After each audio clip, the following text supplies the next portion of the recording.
Hey, what is up, everybody? My name is Extremeageddon, and this is my first Black Ops 2 commentary. Sorry this came out a few days late. I really just want to play the game a lot.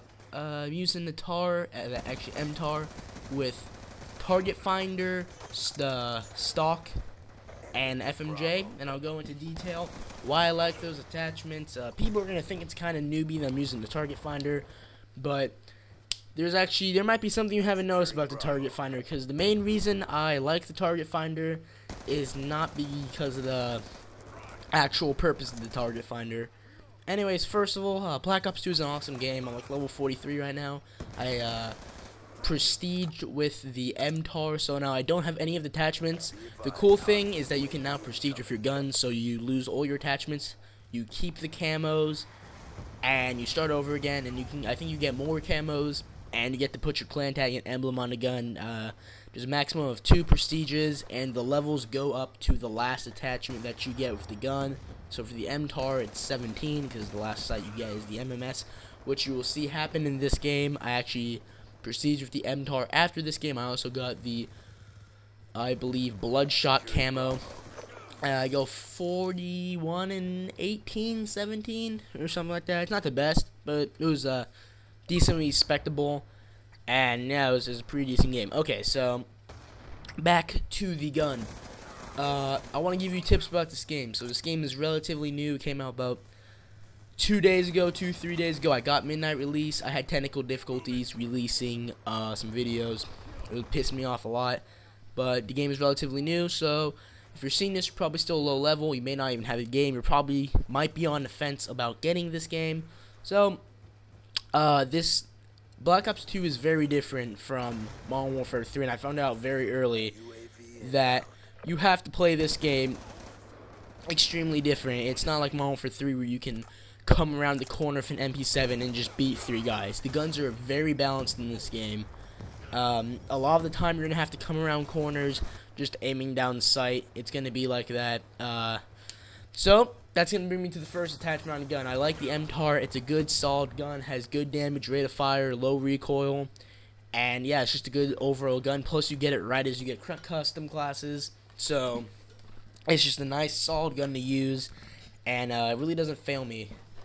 Okay, so first off, I was just talking about coming around the corners. The first attachment you want to have is Stock. Since perks actually don't affect your guns, Stock is basically Stalker from Modern Warfare 3. It's extremely useful. That's why you see me aiming down my sight a lot. I come around corners aiming down my sight a lot of the time. Another thing you also want to know is that people use UAVs a ton. I mean, UAVs are just a part of life.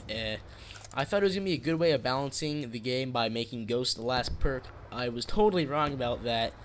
I never understood why people got so angry with Ghost and Assassin. I was kind of like, you should be thankful for that, because I mean, I know it sucks when people camp, but Ghost and Assassin are protecting you against the easiest thing in the game to get, so I honestly don't complain about that.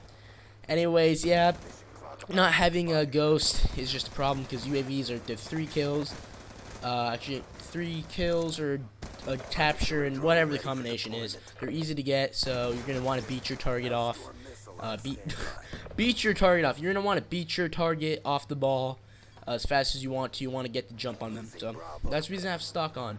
I have FMJ because I like the bullet penetration. The bullet penetration is very good in this game. Your bullets can go through pretty solid walls, and I decided if since the guns are very balanced, if I can't get a guy right as I see him, I want to maximize the damage I have on my gun for quick, clean kills. Plus, if the guy escapes through a wall, I can just get him through a wall. I can nick him a little bit. It works extremely well. And now, you guys are probably wondering why I have the target finder on. You guys are probably going to say it's a bit like the heartbeat sensor, and the fact that you can see people with it highlights people in red rhombus, whatever, square, rectangle, whatever you want to call it. I don't know what geometric shape it is, but yeah, highlights people. Now, the way the attachment works is it only highlights people that you can see, so it's not like the MMS where you can see people through walls. And quad kill with the Hunter Killer. I never knew that little paper airplane had so much power in it.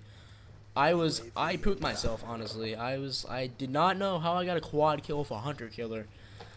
Wow, someone must that must be like a Santa Claus, like Santa Claus like bag of toys. He just jam packs the hunter killer with just a bunch of C4.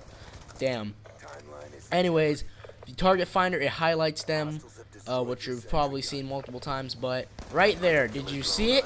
Oh no, did you? Not the fact that I highlighted him. But okay, hopefully it shows up here again. But whenever you aim at people with the target finder, it turns red, which I couldn't even care less for the whole highlighting. I just love the fact that it turns red when you look at someone. And people can have cold-blooded on and it still works, just from the lag of theater mode. It doesn't happen all the time, but even if the person has cold-blooded or blind eye or whatever the perk is that makes it so they can't be highlighted, your reticule will still become red. And this is just an amazing attachment, especially if you don't have that good of accuracy or you have a high recoil gun that tells you if you're going to hit your target. It's honestly, I could care less for the whole highlighting thing. I mean, it's useful if you have a ghillie who's like sitting in the grass, or a guy who's not too obvious to see. But I mean, if they're sitting in the grass or they're not too easy to find, they probably have cold blood anyways. But the whole reticle becoming going from blue to red when you aim at someone is awesome. The only real downside to the target finder is that you have tunnel vision, which I really actually haven't found to be that big of a problem. And even without a grip and target finder and tunnel vision, this gun still has relatively low recoil. Some other guns I can definitely recommend to you are the PDW, some low-level weapons, the PDW, the Remington, the DSR-50, and I haven't actually touched on any of the LMGs. Right there, I got the millimeter scanner or MMS. After that, I prestiged this gun, and I reset all the attachments, and yeah. So it's time to get all the attachments for the target again. It's going to be a lot of fun. It was pretty easy. But I have a question because I'm not that sure. Do you guys know if when you prestige your actual character, not the gun, if you keep your camo for your guns? I want to know this because you have to prestige more than once to actually get everything in the game, to unlock everything. If you have prestige, good job. The game's been out for like 2 or 3 days. Congratulations. I had just those questions. Also, another question is, when you prestige, do you keep all your unlocks that you use to unlock the token? I mean, you still level them up.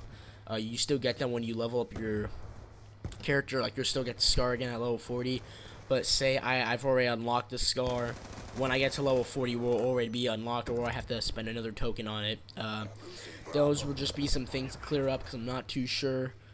But, yeah, this gameplay is definitely wrapping up. I hope to be giving you guys more gameplay on Black Ops 2 Zombies. I'm going to see if I can work out the not problems, but if I can actually just work out how to use Skype to record me and my friend's voices, because I might do some zombies with him, because he's relatively decent, and it's fun to hear us scream like girls. Yeah, Zombies has been awesome. Transit is probably one of the best maps ever. Grief is a hell of a lot of fun. Oh, tip for playing Grief. Most of the maps have cracks in the floor where the lava is. Try to, whenever you knife the person, they will be pushed backwards. So a good strategy is to knife them into the lava, and then A, their teammates can't get them, and B, if they just happen to go down, if you knife their teammates when they try to revive them, they get pushed away and it interrupts the revive process. So it's a good way to keep your people to keep their people down, to keep them from winning. This gameplay is about over 41 I believe, and X amount of kills. I hope you enjoyed, and yeah, thanks for watching and listening. Please subscribe, like, and comment.